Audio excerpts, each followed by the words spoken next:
നമസ്കാരം, ജനതാപൻ യൂട്യൂബ് ചാനലിലേക്ക് എല്ലാവർക്കും സ്വാഗതം. അപ്പൊ നമ്മൾ ഇന്ന് ഡിസ്കസ് ചെയ്യുന്നത് കഴിഞ്ഞ മാസത്തെ, അതായത് മെയ് മാസത്തെ ഇമ്പോർട്ടന്റ് ആയിട്ടുള്ള കറണ്ട് അഫയേഴ്സ് ആണ്. അപ്പൊ കറണ്ട് അഫയേഴ്സ് എത്രത്തോളം ഇമ്പോർട്ടന്റ് ആണ് എക്സാംസിന് നിങ്ങൾക്ക് അറിയാം. സോ അതുകൊണ്ട് എല്ലാ മാസത്തെയും കറണ്ട് അഫയേഴ്സ് എന്ത് ചെയ്താൽ വായിച്ച് കംപ്ലീറ്റ് ചെയ്തിട്ട് പോവാം. നമ്മൾ എല്ലാ മാസത്തെ കറണ്ട് അഫയേഴ്സും അപ്ലോഡ് ചെയ്യുന്നുണ്ട്. അപ്പൊ എന്ത് ചെയ്യുക, എല്ലാം കണ്ടുപോകുക കേട്ടോ. അപ്പൊ നമ്മൾ ഈ മാസം, അതായത് കഴിഞ്ഞ മാസത്തെ, ഇപ്പൊ ജൂൺ ആണ്, നമ്മൾ മെയ് മാസത്തെയാണ് നോക്കുന്നത്. ഓക്കെ, കുറച്ച് പ്രധാനപ്പെട്ട കുറച്ച് ക്വസ്റ്റ്യൻസ് ആണ് നമ്മൾ നോക്കി പോകുന്നത്.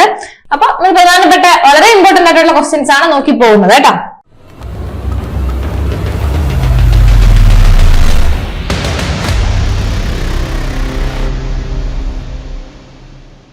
ഒന്നാമത്തെ ക്വസ്റ്റ്യൻ ആണ് ദേശീയ സുരക്ഷാ ഉപദേശക ബോർഡ് NSAB ചെയർമാനായി നിയമിതനായത് ആരെന്നാണ് ചോദിച്ചിരിക്കുന്നത്. ദേശീയ സുരക്ഷാ ഉപദേശക ബോർഡ് ചെയർമാനായി നിയമിതനായത് ആരെന്ന് ചോദിച്ചാൽ അലോക് ജോഷി എന്നാണ് പേര്. അലോക് ജോഷിയാണ് കേട്ടോ. അപ്പോ ദേശീയ സുരക്ഷാ ഉപദേശക ബോർഡ് NSAB ചെയർമാനായി നിയമിതനായത് അലോക് ജോഷിയാണ് കേട്ടോ. NSAB നാഷണൽ സെക്യൂരിറ്റി അതോറിറ്റി ബോർഡാണ്. ദേശീയ സുരക്ഷാ ഉപദേശക ബോർഡ് ചെയർമാനായി നിയമിതനായത് അലോക് ജോഷിയാണ് കേട്ടോ. അടുത്ത ചോദ്യം, പ്രഥമ കുഞ്ചൻ നമ്പ്യാർ സാഹിത്യ പുരസ്കാരം ലഭിച്ചത് ആർക്കെന്നാണ്? M മുകുന്ദനാണ് കേട്ടോ. M മുകുന്ദനാണ് പ്രഥമ, ആദ്യത്തെയാണ് കേട്ടോ.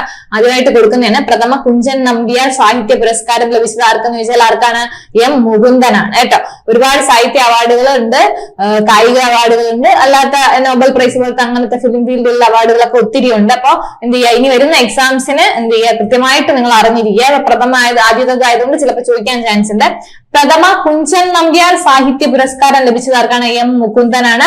പുരസ്കാര തുക 25,000 രൂപയാണ്. കുഞ്ചൻ ദിനം എന്ന് വെച്ചാൽ മെയ് 5 ആണ്. അപ്പൊ അന്നാണ് അത് പ്രഖ്യാപിച്ചത്. മെയ് 5-നാണ് കുഞ്ചൻ ദിനം വരുന്നത്. അതിന്റെ പുരസ്കാരം ലഭിച്ചത് ആർക്കെന്ന് വെച്ചാൽ M മുകുന്ദനാണ് കേട്ടോ. അടുത്ത ചോദ്യം, 2025 മെയ്യിൽ RBI ഡെപ്യൂട്ടി ഗവർണറായി ചുമതലയേറ്റത് ആരെന്ന് ചോദിച്ചാല് പൂനം ഗുപ്തയാണ്. RBI ഡെപ്യൂട്ടി ഗവർണറാകുന്ന 4ാമത്തെ വനിതയാണ് ആര്? പൂനം ഗുപ്ത എന്ന് പറയുന്നത് ഡെപ്യൂട്ടി ഗവർണറാണ് കേട്ടോ. ഡെപ്യൂട്ടി ഗവർണറാണ് ചോദിച്ചിരിക്കുന്നത്. RBI ഡെപ്യൂട്ടി ഗവർണറായി ചുമതലയേറ്റത് ആരെന്ന് ചോദിച്ചാൽ പൂനം ഗുപ്തയാണ്. ഓക്കെ, അപ്പൊ 2025 മെയ്യിൽ RBI ഡെപ്യൂട്ടി ഗവർണറായി ചുമതലയേറ്റത് ആരെന്ന് ചോദിച്ചാൽ പൂനം ഗുപ്തയാണ്. RBI ഗവർണർ ആരെന്ന് ചോദിച്ചാൽ സഞ്ജയ് മൽഹോത്രയാണ്. ആരാണ്? സഞ്ജയ് മൽഹോത്രയാണ് RBI ഗവർണർ. കഴിഞ്ഞ മാസങ്ങളിൽ നമ്മൾ നോക്കിയായിരുന്നു. സഞ്ജയ് മൽഹോത്രയാണ് ഗവർണർ. ഡെപ്യൂട്ടി ഗവർണറായി വരുന്ന 4ാമത്തെ വനിതയാണ് ആര്? പൂനം ഗുപ്ത. ഓക്കെ, പൂനം ഗുപ്ത എന്നാണ് പേര്. ഇന്ത്യയിലെ ആദ്യത്തെ ആഴക്കടൽ ട്രാൻസ്ഷിപ്മെന്റ് ഹബ്ബായി മാറിയ തുറമുഖം ഏതെന്നാണ്? വിഴിഞ്ഞം അന്താരാഷ്ട്ര തുറമുഖം. വിഴിഞ്ഞം അന്താരാഷ്ട്ര തുറമുഖവുമായി ബന്ധപ്പെട്ട ഒത്തിരി ചോദ്യങ്ങൾ വരുന്നുണ്ട്. കറണ്ട് അഫയേഴ്സിൽ വരുന്ന കപ്പലുകൾ, ആദ്യം വന്ന കപ്പലുകൾ, പിന്നെ ഉദ്ഘാടനം ചെയ്ത ശേഷം പിന്നെ വരുന്ന കപ്പലുകൾ, അങ്ങനെ ഒത്തിരി ക്വസ്റ്റ്യൻസ് വിഴിഞ്ഞം തുറമുഖവുമായി ബന്ധപ്പെട്ടിട്ട് ചോദിക്കുന്നുണ്ട്. അപ്പൊ വിഴിഞ്ഞം അന്താരാഷ്ട്ര തുറമുഖം മാത്രമായിട്ട് നമ്മളൊരു ടോപ്പിക്കായിട്ട് ചെയ്യുമ്പോൾ നമുക്ക് എല്ലാം കിട്ടും. പക്ഷെ എല്ലാ മാസവും ഓരോ സംഭവങ്ങൾ നടക്കുന്നത് കൊണ്ട് അത് അപ്ഡേറ്റ് ചെയ്തുകൊണ്ടിരിക്കണം കേട്ടോ. അപ്പൊ ഇന്ത്യയിലെ ആദ്യത്തെ ആഴക്കടൽ ട്രാൻസ്ഷിപ്മെന്റ് ഹബ്ബായി മാറിയ തുറമുഖം എന്ന് ചോദിച്ചാൽ ഏതാണ്? വിഴിഞ്ഞം അന്താരാഷ്ട്ര തുറമുഖമാണ്. വിഴിഞ്ഞം അന്താരാഷ്ട്ര തുറമുഖം ഉദ്ഘാടനം ചെയ്ത് 2025 മെയ് 2-നാണ്. അടുത്ത് 2025 7ാമത് ഖേലോ യൂത്ത് ഗെയിംസിന് തുടക്കം കുറിച്ചത് എവിടെയാണ്? 7ാമതാണ്. 7th ഖേലോ യൂത്ത് ഗെയിംസിന് തുടക്കം കുറിച്ചത് എവിടെയാണ്? ബീഹാറിലാണ്. ഇവിടെയാണ്, ബീഹാറിലാണ് കേട്ടോ. 2025 കേട്ടോ. അപ്പോ 2025 മെയ് 4 മുതൽ 15 വരെയാണ് നടന്നത്. മെയ് 4 മുതൽ 15 വരെയാണ്. ഇത് 7ാമത്തെ ഖേലോ യൂത്ത് ഗെയിംസ് ആണ്. ഉദ്ഘാടനം ചെയ്തത് പ്രധാനമന്ത്രി നരേന്ദ്രമോദിയാണ്. അതിന്റെ ഭാഗ്യ ചിഹ്നം ഗജസിംഹ, അതായത് ആനയും സിംഹവും. ഗജസിംഹം, ഗജം അറിയാലോ, ഗജമാന, സിംഹം. അപ്പൊ പിന്നെന്താണ്, അതിന്റെ യൂത്ത് ഗെയിംസ് ആയതുകൊണ്ട് തന്നെ ഇവിടെ നമ്മൾ ഓർത്തിരിക്കുക. യുവജനകാര്യ മന്ത്രി ആരാണ്? കേന്ദ്ര യുവജനകാര്യ മന്ത്രി മൻസുഖ് മാണ്ഡവ്യയാണ്. 2024 വേദി എവിടെയായിരുന്നു? തമിഴ്നാടായിരുന്നു. ഇത്തവണ 2025 7ാമത് ഖേലോ യൂത്ത് ഗെയിംസിന്റെ വേദി എവിടെയാണെന്ന് ചോദിച്ചാൽ ബീഹാറാണ്. അപ്പൊ എന്ന് തൊട്ട് എന്ന് വരെയായിരുന്നു? മെയ് 4 തൊട്ട് മെയ് 15 വരെ ആയിരുന്നു. ഓക്കെ,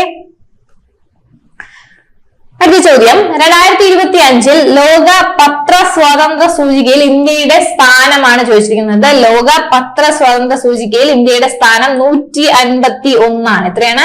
151 സ്ഥാനം വരുന്നത്. 1ാം സ്ഥാനം നോർവേക്കാണ്, 2ാം സ്ഥാനം എസ്റ്റോണിയ, 3ാം സ്ഥാനം നെതർലാൻഡ്സ് ആണ്. ഇന്ത്യയുടെ സ്ഥാനം 151. എന്തിനാണ്? പത്ര സ്വാതന്ത്ര്യ സൂചികയാണ് കേട്ടോ. അടുത്ത, കേരളത്തിലെ ആന്റിബയോട്ടിക്കുകൾ നൽകുന്നതിനുള്ള കവറുകൾക്ക് ആരോഗ്യ വകുപ്പ് നിർദ്ദേശിക്കുന്ന നിറം എന്താണ്? നീലയാണ് കേട്ടോ. നീലയാണ്. ഏതിനാണ്? കേരളത്തിൽ ആന്റിബയോട്ടിക്കുകൾ നൽകുന്നതിനുള്ള കവറുകൾക്ക് ആരോഗ്യ വകുപ്പ് നിർദ്ദേശിക്കുന്ന നിറം എന്താണ്? നീലയാണ്. വളരെ ഇമ്പോർട്ടന്റ് ആയിട്ടുള്ള ക്വസ്റ്റ്യൻ ആണ് കേട്ടോ, ഓർത്തിരിക്കുക, നീല നിറം. അടുത്തത്, 2025 മെയ്യിൽ വിജിലൻസ് മേധാവിയായി തെരഞ്ഞെടുക്കപ്പെട്ടത് ആരാണ്? മനോജ് എബ്രഹാം. ആരാണ് വിജിലൻസ് മേധാവിയായി തെരഞ്ഞെടുക്കപ്പെട്ടത്? മനോജ് എബ്രഹാം ആണ് കേട്ടോ. കേരളത്തിലെ കാര്യമാണ് പറയുന്നത്. അതുപോലെ തന്നെ എക്സൈസ് കമ്മീഷണറായിട്ട് MR അജിത് കുമാർ, ഫയർഫോഴ്സിന്റെ ചെയർമാൻ മേധാവിയായിട്ട് യോഗേഷ് ഗുപ്ത. ഓക്കെ, അപ്പൊ വിജിലൻസ് മേധാവി ആരാണ്? മനോജ് എബ്രഹാം ആണ്. എക്സൈസ് കമ്മീഷണർ ആരാണ്? MR അജിത് കുമാർ ആണ്. ഫയർഫോഴ്സ് മേധാവിയായിട്ട് തെരഞ്ഞെടുത്തത് ആരാണ്? യോഗേഷ് ഗുപ്ത കേട്ടോ. അപ്പോയിന്റ്മെന്റ്സ് മറക്കരുത്. അടുത്തിടെ യുനെസ്കോയിൽ നിന്ന് പിന്മാറുന്നതായി പ്രഖ്യാപിച്ച രാജ്യമാണ് നിക്കരാഗ. ഓക്കെ, നിക്കരാഗയാണ് അടുത്തിടെ യുനെസ്കോയിൽ നിന്ന് പിന്മാറുന്നതായിട്ട് പ്രഖ്യാപിച്ചത്. അടുത്ത, ഹൈവേ പദ്ധതികൾക്കായി ഭൂമി ഏറ്റെടുക്കുന്നതിലെ ക്രമക്കേടുകൾ അന്വേഷിക്കുന്ന കേരള വിജിലൻസ് വകുപ്പിന്റെ പ്രവർത്തനത്തിന്റെ പേരാണ് ഓപ്പറേഷൻ ആദിഗ്രഹൺ. ഓപ്പറേഷൻ ആദിഗ്രഹണം എന്നാണ് പേര്. ഹൈവേ പദ്ധതികൾക്കായി ഭൂമി ഏറ്റെടുക്കുന്നതിലെ ക്രമക്കേടുകൾ അന്വേഷിക്കുന്ന കേരള വിജിലൻസ് വകുപ്പിന്റെ പ്രവർത്തനമാണ് എന്താണ്? നമ്മുടെ ഹൈവേ പദ്ധതികൾക്ക് ഭൂമി ഏറ്റെടുക്കുന്നതിന്റെ ക്രമക്കേടുകൾ ഉണ്ടെന്നുള്ളതിന്റെ അതിന് അന്വേഷിക്കുന്നതിനുള്ള കേരള വിജിലൻസിന്റെ ഒരു പ്രവർത്തനത്തിന്റെ പേരാണ് ഓപ്പറേഷൻ ആദിഗ്രഹൺ എന്ന് പറയുന്നത്. അടുത്തത്, 2025 ONV സാഹിത്യ പുരസ്കാരം ലഭിച്ചത് പ്രഭാവർമ്മയ്ക്കാണ്. 2025 ONV സാഹിത്യ പുരസ്കാരം ലഭിച്ചതാർക്കാണ്? പ്രഭാവർമ്മയ്ക്കാണ്. അതുപോലെ തന്നെ രാജ്യത്തിന്റെ 52ാമത് ചീഫ് ജസ്റ്റിസ് നമ്മൾ കഴിഞ്ഞ തവണ പറഞ്ഞിരുന്നു, ജസ്റ്റിസ് BR ഗവായ്. ആരാണ്? Justice BR Gavai. ഉറപ്പായിട്ടും ചോദിക്കും, ജസ്റ്റിസുകൾ ഹൈക്കോടതി ചീഫ് ജസ്റ്റിസും സുപ്രീം കോടതി ചീഫ് ജസ്റ്റിസും ചോദിക്കാറുണ്ട്. സോ അതുകൊണ്ട് എന്ത് ചെയ്യുക, ഓർത്തിരിക്കുക, രാജ്യത്തിന്റെ 52ാമത് ചീഫ് ജസ്റ്റിസ് ആരെന്ന് ചോദിച്ചാൽ ജസ്റ്റിസ് BR ഗവായ്. ഓക്കെ, പിന്നെ UPSC ചെയർമാൻ, അതും നമ്മൾ കഴിഞ്ഞ തവണ നോക്കിയിരുന്നു. പ്രീതി സുധനായിരുന്നു, മാറിയിട്ടുണ്ട്. ആരായി? അജയ് കുമാർ ആയിട്ടുണ്ട്. ഓക്കെ, UPSC ചെയർമാൻ ആരാണ്? അജയ് കുമാർ ആണ് കേട്ടോ. അടുത്ത, ആഗോള മാധ്യമ സ്വാതന്ത്ര്യ സൂചികയിൽ ഇന്ത്യയുടെ സ്ഥാനം. നമ്മൾ നേരത്തെ പത്രസൂചിക പഠിച്ചായിരുന്നു. ആഗോള മാധ്യമ സ്വാതന്ത്ര്യ സൂചികയിൽ ഇന്ത്യയുടെ സ്ഥാനം 151 ആണ്. 1ാം സ്ഥാനത്തുള്ളത് ഫിൻലാൻഡ് ആണ്. അപ്പം സ്വാതന്ത്ര്യം ഏറ്റവും കുറഞ്ഞത്, ഏറ്റവും താഴെയുള്ളത് ഉത്തര കൊറിയയാണ് കേട്ടോ. ഉത്തര കൊറിയയാണ്. അപ്പൊ നമ്മള് ഇന്ത്യ ഏത് സ്ഥാനമാണ്? 151ാം സ്ഥാനമാണ് കേട്ടോ. അടുത്ത് നോക്കേണ്ടത് അന്താരാഷ്ട്ര നഴ്സ് ദിനമാണ്. അന്താരാഷ്ട്ര നഴ്സ് ദിനം വരുന്നത് മെയ് 12 ആണ്. അന്താരാഷ്ട്ര നഴ്സ് ദിനം എന്നാണ്? മെയ് 12 ആണ്. ഈ വർഷത്തെ പ്രമേയം നോക്കാം, നമ്മുടെ നഴ്സുമാർ നമ്മുടെ ഭാവി. നഴ്സുമാരെ പരിപാലിക്കുന്നത് സമ്പദ് വ്യവസ്ഥയെ ശക്തിപ്പെടുത്തുന്നു. ഓക്കെ, എന്നാണ് മെയ് 12-നാണ് നഴ്സ് ദിനം വരുന്നത്. അടുത്തത്, 2024 OV വിജയൻ സ്മാരക സാഹിത്യ അവാർഡ്. OV വിജയൻ സ്മാരക സാഹിത്യ അവാർഡ് നേടിയ എഴുത്തുകാർ ആരൊക്കെയാണെന്നാണ് നമ്മൾ നോക്കുന്നത്. ഒന്ന്, ഈ സന്തോഷ് കുമാർ, സന്തോഷ് ഏച്ചിക്കാനം, ഷാഫി പൂവത്തിങ്കൽ. ഈ സന്തോഷ് കുമാർ, സന്തോഷ് ഏച്ചിക്കാനം, ഷാഫി പൂവത്തിങ്കലാണ്. ഓരോരുത്തരുടെയും നോവൽ എന്താണെന്ന്, ചെറുകഥയാണോ എന്താണെന്ന് ഞാൻ പറയാം. കവന എന്ന ചെറുകഥ സമാഹാരത്തിനാണ് സന്തോഷ് ഏച്ചിക്കാനത്തിന് ലഭിച്ചത്. ജ്ഞാനഭാരം എന്ന നോവലിനാണ് സന്തോഷ് കുമാറിന് ലഭിച്ചത്. ഷാഫി പൂവത്തിങ്കലിന്റെ രാഖീവിനും പതിനും ഇടയിലെ നുണകൾ, അതിനാണ്. അപ്പം ഓരോരുത്തരുടെ പേർക്ക് ഓരോരുത്തർക്കും ഓരോ ചെറുകഥയ്ക്കാണ് കിട്ടിയിരിക്കുന്നത്. കവന എന്ന ചെറുകഥയ്ക്കാണ് അവർക്ക് സന്തോഷ് ഏച്ചിക്കാനത്തിന് കിട്ടിയിരിക്കുന്നത്. ജ്ഞാനഭാരം എന്ന നോവലിനാണ് സന്തോഷ് കുമാറിന് കിട്ടിയിരിക്കുന്നത്. രാജീവിനും അദീനും ഇടയിലെ നുണകൾ, അതിനാണ് ഷാഫി പൂവത്തിങ്കലിന് കിട്ടിയിരിക്കുന്നത്. ഓക്കെ, അപ്പൊ എന്താണ്, 3 പേർക്കാണ് കിട്ടിയിരിക്കുന്നത്. സന്തോഷ് കുമാർ, സന്തോഷ് ഏച്ചിക്കാനം, ഷാഫി പൂവത്തിങ്കൽ. എന്താണ്? OV വിജയൻ സ്മാരക സാഹിത്യ പുരസ്കാരമാണ്. അടുത്ത, നമ്മൾ നേരത്തെ നോക്കിയായിരുന്നു ONV സാഹിത്യ പുരസ്കാരം ലഭിച്ചത് ആർക്കാന്ന് ചോദിച്ചാൽ പ്രഭാവർമ്മയ്ക്കാണ്. എന്താണ് നൽകുന്നത്? ONV കൾച്ചറൽ അക്കാദമിയാണ്. സാഹിത്യ രംഗത്തെ സമഗ്ര സംഭാവനയ്ക്കാണ് സമ്മാനം. 3 ലക്ഷം രൂപയും പ്രശസ്തി പത്രവും അടങ്ങുന്നതാണ് എന്ത്? സമ്മാനം തുക. അടുത്ത, 2025 മെയ് 13 ഇ പാസ്പോർട്ട് പുറത്തിറക്കിയ മന്ത്രാലയം ഏതാണ്? വിദേശകാര്യ മന്ത്രാലയമാണ്. ഇ പാസ്പോർട്ട് എന്നാണ് മെയ് 13 ഇ പാസ്പോർട്ട് പുറത്തിറക്കിയ മന്ത്രാലയം എന്ന് വെച്ചാൽ വിദേശകാര്യ മന്ത്രാലയമാണ്. എന്താണ് അത് പുറത്തിറക്കിയ അതിന്റെ പ്രോഗ്രാമിന്റെ പേരാണ് പാസ്പോർട്ട് സേവാ പ്രോഗ്രാം വേർഷൻ 2.0. ഓക്കെ. അതുപോലെ 2025 വൈഷ്ണവം സാഹിത്യ പുരസ്കാരത്തിന് അർഹനായത് ശ്രീകുമാരൻ തമ്പിയാണ്. ആരാണ്? വൈഷ്ണവം സാഹിത്യ പുരസ്കാരമാണ്. ഇപ്പൊ തന്നെ നമ്മൾ കുറച്ചധികം സാഹിത്യ പുരസ്കാരങ്ങൾ നോക്കിക്കഴിഞ്ഞു. അപ്പൊ വൈഷ്ണവം സാഹിത്യ പുരസ്കാരത്തിന് അർഹനായതാണെന്ന് വെച്ചാൽ ശ്രീകുമാരൻ തമ്പിയാണ് കേട്ടോ. എന്താണ്? പ്രൊഫസർ വിഷ്ണു നായർ നമ്പിയുടെ സ്മരണാർത്ഥം വൈഷ്ണവം ട്രസ്റ്റ് ഏർപ്പെടുത്തിയിരിക്കുന്ന സാഹിത്യ പുരസ്കാരമാണ് കേട്ടോ. അടുത്ത 2025 മെയ്യിൽ ശ്രീഹരിക്കോട്ടയിൽ നിന്നും വിക്ഷേപിച്ച ഇന്ത്യയുടെ ഭൗമ നിരീക്ഷണ ഉപഗ്രഹത്തിന്റെ പേരാണ് EOS-09. ഓക്കെ. എവിടെ നിന്നാണ്? ശ്രീഹരിക്കോട്ടയിൽ നിന്നും. എന്തിനു വേണ്ടിയിട്ട്? ഇന്ത്യയുടെ ഭൗമ നിരീക്ഷണ ഉപഗ്രഹം എന്നാണ്. ഏതാണെന്ന് ചോദിച്ചാല് EOS-09 എന്നാണ്. PSLV 61 ആണ് അതിന്റെ വിക്ഷേപണം. ശ്രീഹരിക്കോട്ടയിൽ നിന്നുള്ള 101ാം വിക്ഷേപണമാണിത്. PSLV 61 എന്ന് ഓർത്തിരിക്കുക കേട്ടോ. PSLV C61 എന്ന് ഓർത്തിരിക്കുക. 101ാമത്തെ വിക്ഷേപണമാണിത്. 5 നൂതന ഇമേജിംഗ് സംവിധാനങ്ങൾ ഉപഗ്രഹത്തിലുണ്ട്. രാജ്യത്തിന്റെ അതിർത്തി നിരീക്ഷിക്കാനും കൃഷി, വനം, മണ്ണിന്റെ ഈർപ്പം, വെള്ളപ്പൊക്കം തുടങ്ങിയവയെ സംബന്ധിച്ചിട്ടുള്ള വിവരങ്ങൾ ശേഖരിക്കാനാണ്. അതുകൊണ്ടാണ് അത് ഭൗമ നിരീക്ഷണം ഉപഗ്രഹം എന്ന് പറയുന്നത്. പേര് EOS-09 എന്നാണ് പേര്, ഓർത്തിരിക്കുക. അതുപോലെ തന്നെ അന്താരാഷ്ട്ര മ്യൂസിയ ദിനമാണ്. മെയ് 18 അന്താരാഷ്ട്ര മ്യൂസിയ ദിനം. എന്താണെന്ന് വെച്ചാൽ മെയ് 18. പ്രമേയം എന്താണെന്ന് നോക്കാം.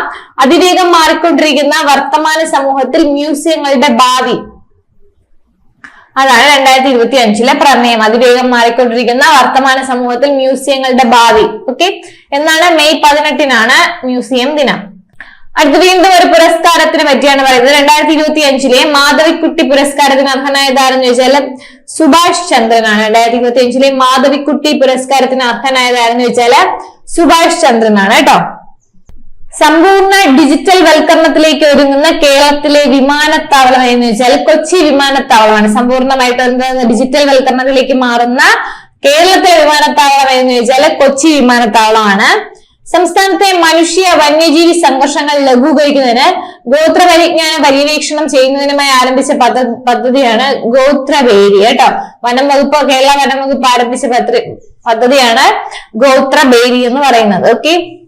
ശാസ്ത്ര സാങ്കേതിക ആരോഗ്യ മേഖലയിൽ നിന്ന് വിരമിച്ചവരുടെ ജ്ഞാനവും അനുഭവ സമ്പത്തും വിദഗ്ധോപദേശത്തിനായി ഉപയോഗപ്പെടുത്താൻ കേരള സ്റ്റാർട്ടപ്പ് മിഷന്റെ പദ്ധതിയാണ് വിസ്ഡം ബാങ്ക്. അതായത് ശാസ്ത്ര സാങ്കേതിക ആരോഗ്യ മേഖലയിൽ നിന്ന് വിരമിച്ചവരുടെ അനുഭവ സമ്പത്തൊക്കെ വിദഗ്ധോപദേശത്തിനായി എടുത്തിട്ട് ഉപയോഗിക്കുന്ന ഒരു കേരള സ്റ്റാർട്ടപ്പ് പദ്ധതിയുടെ പേരാണ് വിസ്ഡം ബാങ്ക് എന്ന് പറയുന്നത് കേട്ടോ. പദ്ധതികളൊക്കെ ചോദിക്കും. അടുത്തത് 2025 മെയ്യിൽ അരുണാചൽ പ്രദേശിൽ നടന്ന സാഫ് അണ്ടർ-19 ഫുട്ബോൾ കിരീടം നിലനിർത്തിയ രാജ്യം എന്ന് വെച്ചാൽ ഇന്ത്യയാണ് കേട്ടോ. ഇവിടെ വെച്ചാണ് നടന്നത്, അരുണാചൽ പ്രദേശിൽ വെച്ചാണ് നടന്നത്. സാഫ് അണ്ടർ-19 ഫുട്ബോൾ കിരീടം നിലനിർത്തിയ രാജ്യം എന്ന് വെച്ചാൽ ഇന്ത്യയാണ് കേട്ടോ. ആരെയാണ് കീഴടക്കിയത്? റണ്ണറപ്പ് ബംഗ്ലാദേശ് ആണ്. ഓക്കെ. അതിന്റെ വേദി എന്ന് പറയുന്നത് എവിടെയാണ്? അരുണാചൽ പ്രദേശത്താണ്. സാഫ് ഗെയിംസ് അണ്ടർ-19 ആണ്. അടുത്ത 2025 മികച്ച പാർലമെന്ററിയനുള്ള സൻസദ് രത്ന പുരസ്കാരം. എന്താണ്? സൻസദ് രത്ന പുരസ്കാരം ലഭിച്ചത് ആർക്കാണെന്ന് ചോദിച്ചാൽ NK പ്രേമചന്ദ്രനാണ്. അദ്ദേഹത്തിന് 4ാം തവണയാണ് അത് കിട്ടുന്നത്. ഓക്കെ. 2025 മികച്ച പാർലമെന്ററിയനുള്ള സൻസദ് രത്ന പുരസ്കാരം 4ാം തവണയും കിട്ടുന്നത് ആർക്കാണ്? NK പ്രേമചന്ദ്രനാണ്. 17, 19, 22 എന്നീ വർഷങ്ങളിൽ അതിന് കിട്ടിയിരുന്നു. അടുത്തത് നമ്മളെ കമ്പ്യൂട്ടറുമായിട്ട് ബന്ധപ്പെട്ടിട്ട് കറണ്ട് അഫയേഴ്സിൽ ചോദിക്കാൻ പറ്റിയ ഒരു ക്വസ്റ്റ്യൻ ആണ്. വെബ് ബ്രൗസറായ ക്രോമിൽ കൊണ്ടുവന്ന നിർമ്മിത ബുദ്ധിയിൽ അധിഷ്ഠിതമായ ലാർജ് ലാംഗ്വേജ് മോഡലാണ് എന്ത്? നാനോ. ഏതാണ്? നമ്മുടെ ക്രോമില് AI അധിഷ്ഠിതമായിട്ട് കൊണ്ടുവന്ന ലാർജ് ലാംഗ്വേജ് മോഡൽ ഏതാണെന്ന് ചോദിച്ചാൽ നാനോയാണ് കേട്ടോ. വ്യാജ വാർത്തകളും സൈബർ ആക്രമണങ്ങളും തടയാനുള്ള ഒരു സംവിധാനം ആന്റിവൈറസ് സംവിധാനങ്ങളെക്കാൾ ഇരട്ടി സുരക്ഷ ഇത് നൽകുന്നതായിരിക്കും. പേര് നാനോ എന്നാണ് കേട്ടോ. അടുത്ത 2025 ഇറ്റാലിയൻ ഓപ്പൺ പുരുഷ സിംഗിൾസ് കിരീടം നേടിയത് കാർലോസ് അൽക്കാരസ് ആണ്. കാർലോസ് അൽക്കാരസ് 2025 ഇറ്റാലിയൻ ഓപ്പൺ ആണ്. മാറിപ്പോയത് ഇറ്റാലിയൻ ഓപ്പൺ പുരുഷ സിംഗിൾസിൽ കിരീടം നേടിയത് കാർലോസ് അൽക്കാരസ് ആണ്. തോൽപ്പിച്ചത് എന്താണ്? യാനിക് സിന്നറിനെയാണ്. കാർലോസ് അസ്കാരസ് എന്ന് പറയുന്ന ഒരു സ്പെയിൻ താരമാണ്. അതുപോലെ തന്നെ ഇറ്റാലിയൻ ഓപ്പൺ വനിതാ സിംഗിൾസിൽ വിജയിയായത് ജാസ്മിൻ പാവോലിനിയാണ് കേട്ടോ. അപ്പൊ പുരുഷ സിംഗിൾസ് കാർലോസ് അൽക്കാരസ് ആണ്, വനിതാ സിംഗിൾസ് എന്ന് പറയുന്നത് ജാസ്മിൻ പാവോലിനിയാണ്. ഇറ്റാലിയൻ ഓപ്പണിനെ പറ്റിയാണ് പറയുന്നത്. Okay, Kerala state drugs and pharmaceuticals ലിമിറ്റഡിന്റെ പുതിയതായി ആരംഭിച്ച റീറ്റെയിൽ ഷോപ്പാണ് മെഡിമാർട്ട്. ഓർത്തിരിക്കുക, കേരള ഡ്രഗ്സ് ആൻഡ് ഫാർമസ്യൂട്ടിക്കൽസ് ലിമിറ്റഡിന്റെ പുതുതായി ആരംഭിച്ച റീറ്റെയിൽ ഷോപ്പാണ് എന്താ മെഡിമാർട്ട്. മരുന്നുകൾക്ക്, നമ്മുടെ സാധാരണ മരുന്നുകൾക്കൊക്കെ കഴിഞ്ഞ പോലത്തെ ചെറിയ എന്താണ് ഗവൺമെന്റിന്റെ തന്നെ നമ്മുടെ മെഡിക്കൽ സ്റ്റോറുകളുണ്ടല്ലോ, അതുപോലത്തെ റീറ്റെയിൽ ഷോപ്പാണ്. അതിലെന്താണ് നമുക്ക് ഡിസ്കൗണ്ട് കിട്ടുക, അതായത് മരുന്നുകൾക്ക് 70% വരെ വിലക്കുറവിൽ കൊടുക്കുന്ന പുതിയൊരു റീറ്റെയിൽ ഷോപ്പിന്റെ പേരാണ് മെഡിമാർട്ട് എന്ന് പറയുന്നത്.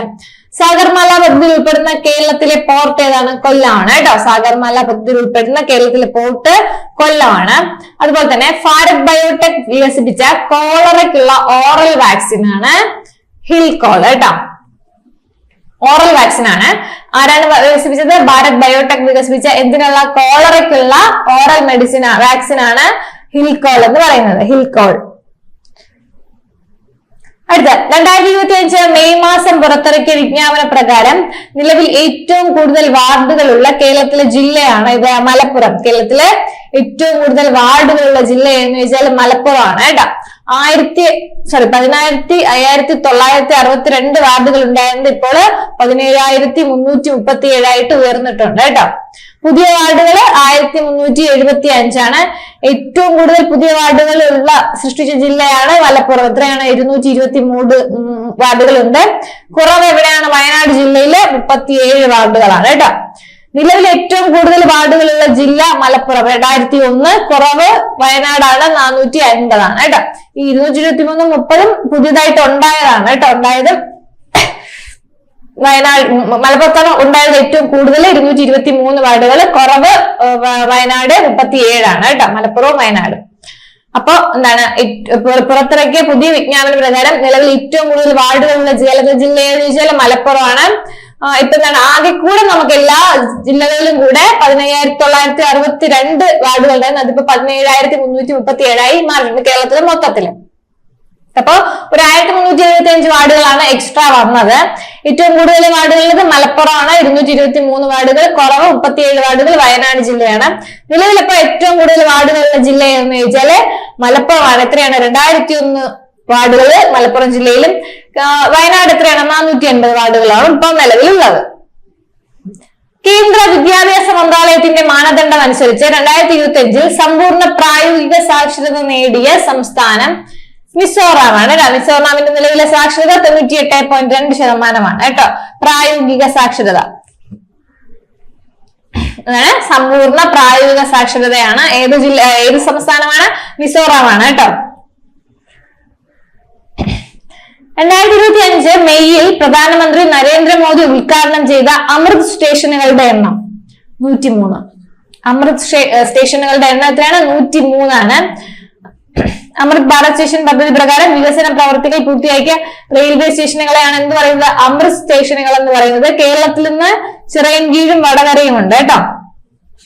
അപ്പൊ അമൃത് സ്റ്റേഷൻ എന്ന് പറഞ്ഞാൽ അമൃത് ഭാരത് സ്റ്റേഷൻ ഒരു പദ്ധതി ഉണ്ട്. അതിന്റെ പ്രകാരം വികസന പ്രവർത്തികൾ പൂർത്തിയാക്കിയ റെയിൽവേ സ്റ്റേഷനുകളെയാണ് അമൃത് സ്റ്റേഷനുകൾ എന്ന് പറയുന്നത്. അപ്പം എത്ര അമൃത് സ്റ്റേഷൻ? 103 അമൃത് സ്റ്റേഷനുകള് ഇപ്പൊ ഉദ്ഘാടനം ചെയ്തിട്ടുണ്ട്. കേരളത്തിൽ നിന്ന് ചിറയൻകീഴും വടകരയും ഉണ്ട്.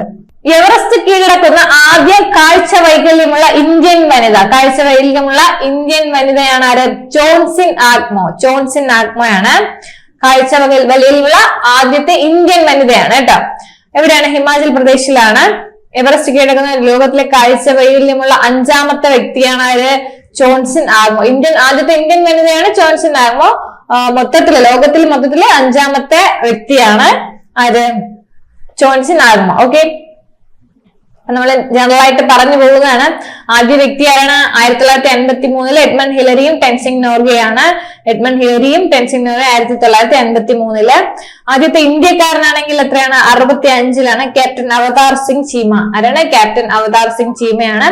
ആദ്യ വനിതയാണെങ്കിൽ 84 ബജേന്ദ്രി പാലാണ്. ഓക്കെ, നമ്മളിത് കണ്ടതുകൊണ്ട് അതിന്റെ ഒരു ഡിസ്കഷനും കണക്റ്റഡ് ട്രാക്സ് കൂടി പറഞ്ഞു പോകുന്നേ ഉള്ളൂ കേട്ടോ. അപ്പം ആദ്യത്തെ ഇന്ത്യൻ വനിത, കാഴ്ച വൈകല്യമുള്ള ആദ്യത്തെ ഇന്ത്യൻ വനിതയാണ് ചോൺസിൻ നാഗ്മോ എന്ന് പറയുന്നത്. ലോകത്തിലെ കാഴ്ച വൈകല്യമുള്ള 5ാമത്തെ വ്യക്തിയാണ് ചോൺസിൻ നാഗ്മോ. എവറസ്റ്റ് ആദ്യ വ്യക്തി 53-ല് എഡ്മണ്ട് ഹിലരിയും ടെൻസിൻ നോർവേയാണ്. പിന്നെ 65-ലാണ് ആദ്യമായിട്ട് ഇന്ത്യക്കാരൻ കീഴടക്കുന്നത് ക്യാപ്റ്റൻ അവതാർ സിംഗ് ചീമ. ഓക്കെ, പിന്നെ 84-ലാണ് ആദ്യത്തെ വനിത ആരാണ്? ബജേന്ദ്രി പാലാണ്. ഓക്കെ, അടുത്തത് പ്ലാസ്റ്റിക് മലിനീകരണം അവസാനിപ്പിക്കുന്നതിനായി കേന്ദ്ര പരിസ്ഥിതി മന്ത്രാലയം രാജ്യവ്യാപകമായി ആരംഭിച്ച ക്യാമ്പയിന്റെ പേരാണ് ഒരു രാഷ്ട്രം ഒരു ദൗത്യം പ്ലാസ്റ്റിക് മലിനീകരണം അവസാനിപ്പിക്കുക. എന്താണ്? ഒരു രാഷ്ട്രം ഒരു ദൗത്യം പ്ലാസ്റ്റിക് മലിനീകരണം അവസാനിപ്പിക്കുക. ഓക്കെ, സ്ത്രീകളെ ഡിജിറ്റൽ സാക്ഷരതയെ കുറിച്ച് അറിയിക്കുന്നതിനും പരിചയപ്പെടുത്തുന്നതിനും സൈബർ ഭീഷണികളിൽ നിന്ന് സ്വയം സുരക്ഷിതരാകുന്നതിനുമുള്ള പരിശീലനം നൽകുന്നതിനുമായി ദേശീയ വനിതാ കമ്മീഷന്റെ നേതൃത്വത്തിൽ ആരംഭിച്ച ക്യാമ്പയിനാണ് യശോദ AI കേട്ടോ. വനിതാ കമ്മീഷന്റെ ദേശീയ വനിതാ കമ്മീഷന്റെ നേതൃത്വത്തിൽ ആരംഭിച്ച ഒരു പദ്ധതിയാണ് എന്ത്? യശോദ AI എന്ന് പറയുന്നത്. NCW അല്ലെങ്കിൽ ദേശീയ വനിതാ കമ്മീഷന്റെ ചെയർപേഴ്സൺ വിജയ് രജത്കറയാണ് കേട്ടോ. വിജയ് രജത്കറയാണ്. അടുത്തത് 2024 മികച്ച നോവലിനുള്ള പത്മരാജൻ സാഹിത്യ പുരസ്കാരം ലഭിച്ചത് S ഹരീഷിനാണ്. S ഹരീഷ് ഏത് നോവലിനാണെന്ന് വെച്ചാൽ പട്ടുനൂൽ പുഴുവിനാണ്. പട്ടുനൂൽ പുഴുവിനാണ് ലഭിച്ചിരിക്കുന്നത്. ആർക്കാണ്? S ഹരീഷിനാണ് കേട്ടോ. അടുത്ത 2025 മാടമ്പ് കുഞ്ഞിക്കുട്ടൻ സ്മാരക പുരസ്കാരം ലഭിച്ചത് ആശാ മേനോനാണ്. മാടമ്പ് കുഞ്ഞിക്കുട്ടൻ സ്മാരക പുരസ്കാരം ലഭിച്ചത് ആർക്കാണ്? ആശാ മേനോനാണ് കേട്ടോ. മെയ് മാസത്തിൽ അറബിക്കടലിൽ അപകടപ്പെട്ട ലൈബീരിയൻ കപ്പൽ MSC എൽസ 3 ആണ് കേട്ടോ. MSC എൽസ 3 ആദ്യത്തെ കപ്പലാണ് കേട്ടോ, രണ്ടാമത്തെ അല്ല. ആദ്യത്തെ കപ്പൽ, 2 കപ്പൽ അപകടത്തിൽപ്പെട്ടല്ലോ. അപ്പൊ അതില് ആദ്യത്തെ കപ്പലാണ് MSC എൽസ 3 എന്ന് പറയുന്നത്. രാജ്യത്തെ മികച്ച പഞ്ചായത്തുകളുടെ പട്ടികയിൽ ആദ്യ 100 റാങ്കിൽ ഇടം നേടിയ കേരളത്തിലെ പഞ്ചായത്തുകളെ പാറശാലയും പൂവച്ചലുമാണ് കേട്ടോ. പാറശാലയും പൂവച്ചലുമാണ് ആദ്യ 100 റാങ്കിൽ ഇടം നേടിയ കേരളത്തിലെ പഞ്ചായത്തുകളാണ് കേട്ടോ. അത് കേന്ദ്ര സർക്കാരിന്റെ മിഷൻ അന്ത്യോദയ സർവേ റാങ്കിങ്ങിലാണ് ഈ നേട്ടം കൈവരിച്ചത്. പാറശാലയ്ക്ക് 53ാമത്തെ റാങ്കും പൂവച്ചലിന് 75ാമത്തെ റാങ്കുമാണ് ലഭിച്ചിരിക്കുന്നത്. രണ്ടും തിരുവനന്തപുരം ജില്ലയിലാണ്. 26ാമത് ഏഷ്യൻ അത്ലറ്റിക്സ് ചാമ്പ്യൻഷിപ്പിന് വേദിയാകുന്നത് ഗുമി. എവിടെയാണ്? ദക്ഷിണ കൊറിയയാണ് കേട്ടോ. ഏഷ്യൻ അത്ലറ്റിക് ചാമ്പ്യൻഷിപ്പ് ആണ്. എവിടെയാണ്? 26ാമതാണ്. ദക്ഷിണ കൊറിയ, ഗുമിയാണ് കേട്ടോ. ജൂലൈയിലാണ് അത് നടക്കുന്നത്. 2025 ജൂണിൽ ഉപതെരഞ്ഞെടുപ്പ് നടക്കാൻ പോകുന്ന കേരളത്തിലെ നിയമസഭാ മണ്ഡലം നിലമ്പൂരാണ് കേട്ടോ. അപ്പം അതിന് നമുക്കറിയാം ന്യൂസിൽ ഫുൾ അതായതുകൊണ്ട് അതാണ് 19-നാണ് നമ്മുടെ നിയമസഭാ മണ്ഡലത്തിലേക്കുള്ള തിരഞ്ഞെടുപ്പ് നൽകുന്നത്, 2 ദിവസം കഴിഞ്ഞിട്ട്. 3 ലക്ഷം വീടുകളിലേക്ക് വായനശാലകൾ മുഖേന പുസ്തകം വീട്ടിലെത്തിക്കുന്ന സംസ്ഥാന ലൈബ്രറി കൗൺസിലിന്റെ പദ്ധതിയാണ് വീട്ടിലേക്ക് ഒരു പുസ്തകം. എന്താണ് വീട്ടിലേക്ക് ഒരു പുസ്തകം എന്നാണ് കേട്ടോ. എത്ര വീടുകളിലേക്കാണ്? 3 ലക്ഷം വീടുകളിലേക്ക് വായനശാലകൾ മുഖേന പുസ്തകം എത്തിക്കുന്ന ലൈബ്രറി കൗൺസിലിന്റെ പദ്ധതിയാണ് വീട്ടിലേക്ക് ഒരു പുസ്തകം. അടുത്തത് ലോക പുകയില വിരുദ്ധ ദിനമാണ്. 2025 തീം മെയ് 31-നാണ് നമ്മുടെ വരുന്നത് ലോക പുകയില വിരുദ്ധ ദിനം മെയ് 31. അതിന്റെ തീം എന്ന് പറയുന്നത് bright products dark intention unmasking the appeal. ഇതാണ് bright products dark intentions unmasking the appeal. 2025 Miss World കിരീടം നേടിയതാണെന്ന് വെച്ചാൽ ഒപ്പാൽ സുജാതയാണ്. എവിടെ വെച്ചാണ് നടന്നത്? ഇന്ത്യയിലെ ഹൈദരാബാദിൽ വെച്ചാണ് നടന്നത്. 2025 മിസ് വേൾഡ് കിരീടം നേടിയത് ഒപ്പാൽ സുജാതയാണ്. തായ്ലാന്റുകാരിയാണ്. മിസ് വേൾഡ് നടന്ന ആദ്യ തായ്ലാന്റുകാരിയാണ് കേട്ടോ. First runner-up എത്യോപ്യയാണ്. ടെസ ടെറേജ ആത്മാസ് ആണ്. ഇന്ത്യ പ്രതിനിധീകരിച്ചത് നന്ദിനി ഗുപ്ത. കർണാടകയുടെ വനം വന്യജീവി അംബാസിഡറായി തിരഞ്ഞെടുക്കപ്പെട്ട മുൻ ഇന്ത്യൻ ക്രിക്കറ്റ് താരമാണ് അനിൽ കുംബ്ലെ. ആരാണ്? അനിൽ കുംബ്ലെയാണ് കേട്ടോ. കർണാടകയുടെ ആധാറിന് സമാനമായി വിലാസങ്ങൾ തിരിച്ചറിയുന്നതിനായി കേന്ദ്ര ഗവൺമെന്റ് അവതരിപ്പിക്കുന്ന ഏകീകൃത ഡിജിറ്റൽ ID-യുടെ പേരാണ് ഡിജിപിൻ. ഓക്കെ, ഡിജിപിൻ എന്താണ്? ആധാറിന് സമാനമായിട്ടുള്ള വിലാസങ്ങൾ തിരിച്ചറിയുന്നതിന് വേണ്ടിയിട്ടുള്ള ഒരു ഏകീകൃത ഡിജിറ്റൽ ID-യാണ് ഡിജിപിൻ എന്ന് പറയുന്നത്. 2025 ഗ്രാമീണ തൊഴിലുറപ്പ് പദ്ധതിയുടെ സോഷ്യൽ ഓഡിറ്റിംഗിൽ ഒന്നാമതെത്തിയ സംസ്ഥാനം എന്ന് വെച്ചാൽ കേരളമാണ് കേട്ടോ. ഒന്നാമത്തെ സംസ്ഥാനം കേരളമാണ്. എന്താണ്? ഗ്രാമീണ തൊഴിലുറപ്പ് പദ്ധതിയുടെ സോഷ്യൽ ഓഡിറ്റിംഗിൽ ഒന്നാമതെത്തിയത് കേരളമാണ്. ഓക്കെ, അപ്പൊ ഇത്രയാണ് ഇമ്പോർട്ടന്റ് ആയിട്ടുള്ള പദ്ധതികളും പുരസ്കാരങ്ങളും അപ്പോയിന്റ്മെന്റ്സ് ഒക്കെ നമ്മൾ ഉൾപ്പെടുത്തിയിട്ടുള്ളതാണ്. ഇമ്പോർട്ടന്റ് ആയിട്ടുള്ളത് മാത്രം ഉൾപ്പെടുത്തി, ബാക്കിയുള്ള കാര്യങ്ങളൊക്കെ എന്താ ടോപ്പിക് വൈസ് ആയിട്ട് പറയാം. അപ്പം ഒരു കാര്യം പറയും, ഇപ്പൊ വിഴിഞ്ഞം തുറമുഖത്തിനെ പറ്റി പറയുമ്പോഴാണെങ്കിൽ എന്ത് ചെയ്യും?